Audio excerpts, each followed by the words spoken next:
السلام علیکم ورحمۃ اللہ وبرکاتہ۔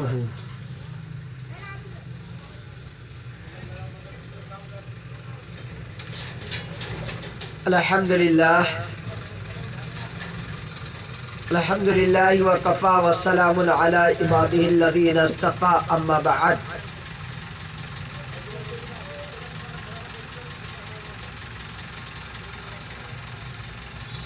قال اللہ تبارک و تعالی فی القرآن المجید والفرقان الحمید، اعوذ باللہ من الشیطان الرجیم، بسم اللہ الرحمن الرحیم۔ هو الذی بعث فی الامیین رسولا منہم یتلو علیہم آیاتہ ویزکیہم ویعلمہم الکتاب والحکمہ وإن كانوا من قبل لفی ضلال مبین۔ محترم ناظرین، ہم نے آپ کی خدمت میں بحمد اللہ تعالی پیش کیا تھا پہلا درس، یعنی 5واں درس، جس کے اندر ہم نے بتایا تھا کہ وحی کیسے اللہ کے نبی صلی اللہ علیہ وسلم پر آتی تھی، وہ کیفیت کیا تھی۔ ہم نے کہا تھا کہ ہم بتائیں گے کہ وحی کی کتنی اقسام ہیں، ان قسموں کے سلسلے میں آپ کو رہنمائی کریں گے، یہ بات ہم نے بتائی تھی۔ آج کے اس درس میں اسی حدیث کی تشریح، یعنی حدیث نمبر 2 کی تشریح آپ کی خدمت میں جو باقی رہ گئی تھی وہ کی جا رہی ہے۔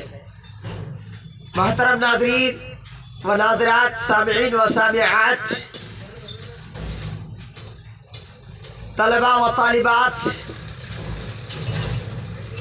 وحی کی 2 قسمیں ذکر کی گئی ہے، جس کی دلیل قرآن مقدس کے اندر موجود ہے۔ وحی کی 2 قسمیں ہیں، ایک وحی ہے وحی مطلوع، اور ایک وحی ہے وحی غیر مطلوع۔ وحی مطلوع اور وحی غیر مطلوع۔ وحی مطلوع وہ وحی ہے جس کی تلاوت قیامت تک کی جاتی رہے گی، اور وحی غیر مطلوع جس کو حکمت سے تعبیر کیا گیا ہے قرآن مقدس میں، وہ اللہ کے نبی محمد رسول اللہ صلی اللہ علیہ وسلم کے ارشادات و فرمودات اور آپ کی زندگی میں جو آپ نے اللہ تعالیٰ کے حکم کے مطابق عمل کیے، وہ تمام اعمال، آپ کے تمام اقوال، آپ کی تمام سنن اور سیرت کی تمام باتیں، یہ سب وحی غیر مطلوع میں آ جاتی ہیں، جو آپ نبی کریم صلی اللہ علیہ وسلم سے ثابت ہیں۔ وحی کی 2 قسمیں ہم نے بتائی، ایک وحی مطلوع اور ایک وحی غیر مطلوع۔ وحی کی حفاظت کی ذمہ داری اللہ تعالیٰ نے خود لی، فرمایا اِنَّا نَحْنُ نَزَّلْنَا الذِّكْرَ وَإِنَّا لَهُ لَحَافِظُونَ، ہم نے اس ذکر کو نازل کیا ہے اور ہم ہی اس کی حفاظت کرنے والے ہیں۔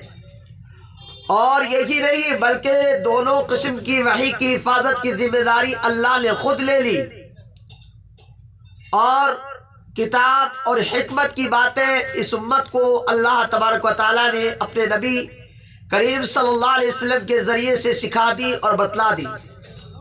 اور تمام احکامات کا تذکرہ اللہ تبارک و تعالیٰ نے فرما دیا۔ محترم ناظرین،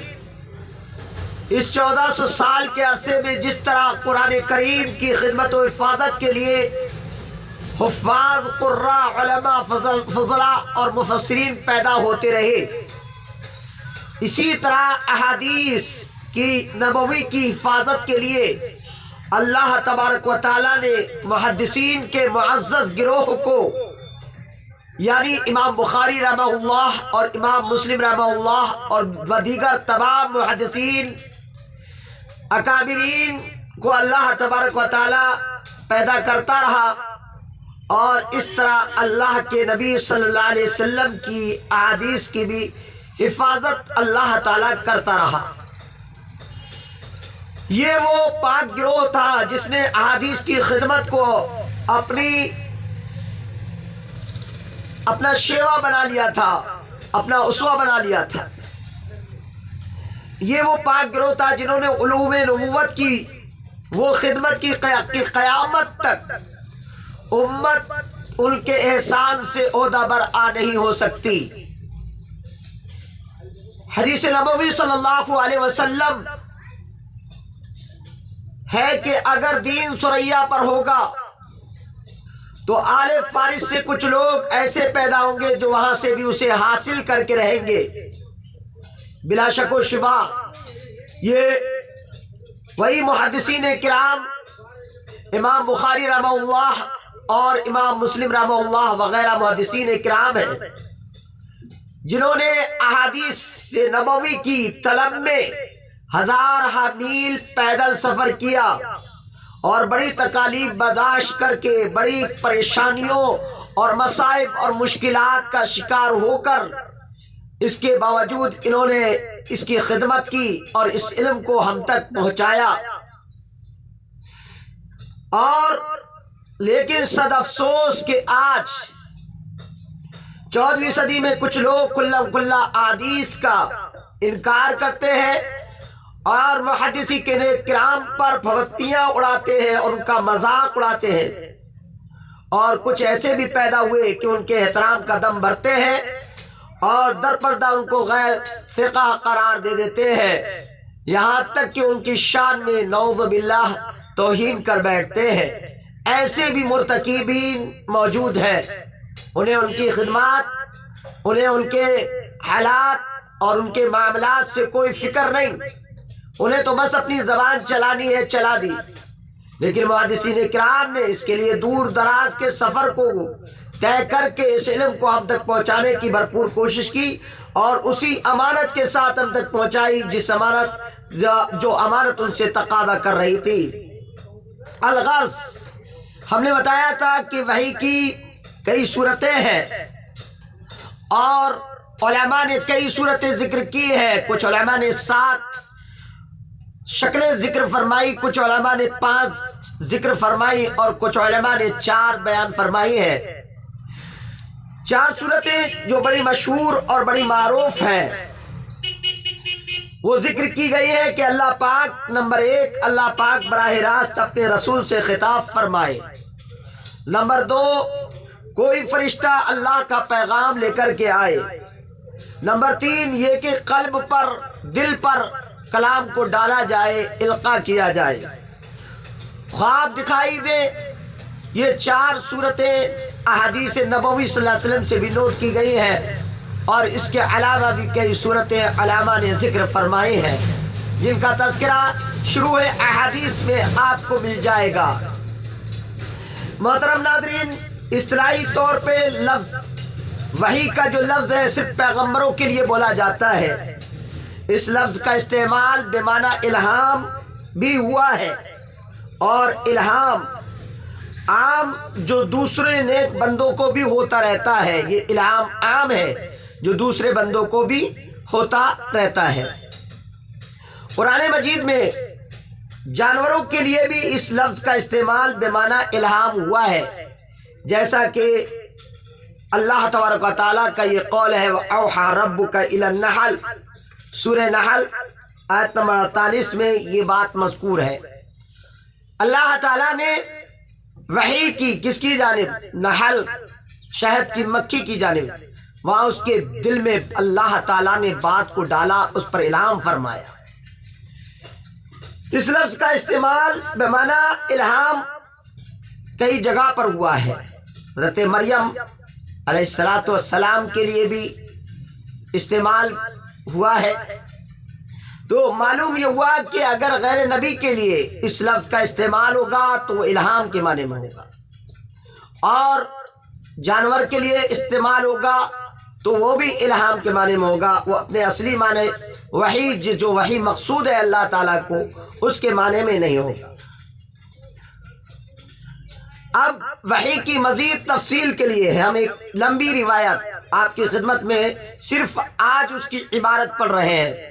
کل اس عبارت کا ترجمہ انشاءاللہ آپ کی خدمت میں پیش کیا جائے گا اور پھر اس کے بعد اس کی تشریح بھی مختصراً آپ کے سامنے رکھی جائے گی۔ محترم ناظرین، آج کی حدیث نمبر 3 ہے جو بخاری شریف سے متعلق ہے۔ بخاری شریف کی حدیث نمبر 3 آپ کی خدمت میں پیش خدمت ہے۔ قال حدثنا يحيى بن بكير قال حدثنا الليث عن عقيل عن ابن شهاب عن عروة بن الزبير عن عائشة رضي الله تعالى عنها ام المؤمنين انها قالت اول ما بدأ رسول الله صلى الله عليه وسلم من الوحي الرؤيا الصالحة في النوم فكان لا يرى رؤيا إلا جاءت مثل فلق الصبح ثم حبب إليه الخلاء وكان يخلو بغار حراء فيتحنث فيه وهو التعبد الليالي ذوات العدد قبل أن ينزل إلى أهله ويتزود لذلك ثم يرجع إلى خديجة فيتزود لمثلها حتى جاءه الحق وهو في غار حراء فجاءه الملك فقال اقرأ فقال فقلت ما أنا بقارئ قال فأخذني فغتني حتى بلغ مني الجهد ثم أرسلني فقال اقرأ فقلت ما أنا بقارئ فأخذني فغتني الثانية حتى بلغ مني الجهد ثم أرسلني فقال اقرأ فقلت ما أنا بقارئ فأخذني فغتني الثالثة ثم أرسلني فقال اقرأ باسم ربك الذي خلق الإنسان من علق اقرأ وربك الأكرم فرجع بها رسول الله صلى الله عليه وسلم يرجف فؤاده فدخل على خديجة بنت خويلد رضي الله تعالى عنها فقال زملوني فزملوه حتى ذهب عنه الروع فقال لخديجة وأخبرها الخبر لقد خشيت على نفسي فقالت خديجة كلا والله ما يخزيك الله أبدا إنك لتصل الرحمة وتحمل الكلة وتكسب المدعوم وتقري الضيف وتعين على نوائب الحق فانطلقت به خديجة حتى أتت به ورقة بن نوفل بن أسد بن العضة ابن عم خديجة وكان امرأ تنصر في الجاهلية وكان يكتب الكتاب العبراني فيكتب من الإنجيل بالعبرانية ما شاء الله أن يكتب وكان شيخا كبيرا قد عمي فقالت له خديجة يا ابن عمي اسمع من ابن أخيك فقال له ورقة يا ابن أخي ماذا ترى فأخبره رسول الله صلى الله عليه وسلم يرى ما رأى فقال له ورقة هذا الناموس الذي نزل الله على موسى يا ليتني فيها جزعا يا ليتني أكون حيا إذ يخرجك قومك فقال رسول الله صلى الله عليه وسلم أو مخرجيهم قال نعم لم يأتي رجل قط بمثل ما جئت به إلا عوديا وإن يدركني يومك أنصرك نصرا مؤذرا ثم لم ينشب ورقة أن توفي وفتر الوحي۔ محترم ناظرین، یہ آپ کی خدمت میں حدیث نبوی صلی اللہ علیہ وسلم جو بہت ہی طویل ہے آپ کی خدمت میں پیش کی گئی، اس کو حدیث غار حراء بھی کہا جاتا ہے۔ یہ حدیث بڑی مشہور حدیث ہے جو امام بخاری رحمۃ اللہ علیہ نے جس کو تیسرے درجے پر تیسری نمبر کی حدیث رکھا ہے۔ اس حدیث کے اندر جو بیان کیا گیا ہے وہ کل ہم انشاءاللہ آپ کو ترجمے کے ساتھ اور اس کی تشریح کے ساتھ انشاءاللہ پیش کر کے بتائیں گے، اور آپ کو ایک ایک لفظ کا ترجمہ آپ کی خدمت میں انشاءاللہ رکھیں گے۔ عبارت خوانی کر دی گئی ہے۔ مزید اللہ سے تبارک و تعالیٰ سے امید ہے کہ اللہ تعالیٰ ہمیں اس کو حتی الوسع آپ تک پہنچانے کی اللہ توفیق دے گا، اور امید ہے کہ ہم اپنی عمر کے حصے میں انشاءاللہ آپ کی خدمت میں بخاری شریف کا مکمل ترجمہ اور اس کی تشریح پیش کر دیں۔ اللہ سے دعا ہے کہ اللہ تعالیٰ ہمیں وہ عمر عطا فرمائے اور آپ تمام کو بھی عمر عطا فرمائے۔ اللہ تعالیٰ درازی عمر نصیب کرے دین کی خدمت کے لیے، اور صحت اور عافیت نصیب فرمائے۔ تمام سامعین سامعات کو اللہ تبارک و تعالیٰ اپنی عظیم نعمتوں سے نوازے۔ احادیث کل ہمارے پاس صحابہ کرام رضوان اللہ علیہ مجمعین نے اللہ کے نبی صلی اللہ علیہ وسلم کے پاس جا کر بڑی محنت کے ساتھ یہ حدیثیں حاصل کی اور ہم تک پہنچائی ہیں۔ پھر صحابہ کے بعد تابعین نے، تبع تابعین کے بعد تبع تابعین نے، اور تبع تابعین کے بعد ائمہ مجتہدین نے بڑی اپنی کوششوں اور کاوشوں سے ہم تک یہ علم پہنچایا ہے۔ اس کی ہمیں قدر کرنی چاہیے۔ ہم کو تو مفت میں مل گیا ہے، جیسا کہ بخاری شریف کی ایک روایت جو کتاب العلم کے اندر آئے گی، اور اسی طرح کتاب النکاح میں جو روایت ملے گی، تو اس روایت کے اندر جو وضاحت کی گئی ہے، جو بتایا گیا ہے، ایک صحابی کہتے ہیں کہ وہ ایک تابعی کہتے ہیں کہ ہم کو تو یہ علم بڑی مشکلات اور مصائب سے مل گیا، اور تم کو تو فری میں مل رہا ہے، یعنی گھر بیٹھے تمہیں مل رہا ہے۔ تو یہ چیز کا احساس ان اصحاب کو بھی تھا جنہوں نے بڑی مشکلات کے ساتھ ہم تک اس علم کو پہنچایا ہے۔ امید کہ آپ شوق اور ذوق کے ساتھ اس درس کو روزانہ سن کر آپ جو ہے اپنی زندگی میں اس کو عملی جامہ پہنائیں گے اور ان کو اپنے لیے نمونہ بنائیں گے۔ امید ہے کہ انشاءاللہ آپ تمام حضرات بغور سنتے رہیں گے۔ اللہ سے آپ تمام حضرات کے لیے دعا ہے کہ آپ جہاں بھی رہیں، جس جگہ رہیں، اللہ تعالیٰ آپ کو صحت و عافیت سے رکھے، اور اللہ تعالیٰ ہمارے ملک میں، ہمارے وطن میں امن، چین، سکون اور اطمینان نصیب فرمائے اور شانتی پیدا فرمائے۔ آمین۔ وآخر دعوانا ان الحمد للہ رب العالمین، والصلاة والسلام علی سید الانبیاء والمرسلین، والحمد للہ رب العالمین۔ السلام علیکم ورحمۃ اللہ وبرکاتہ۔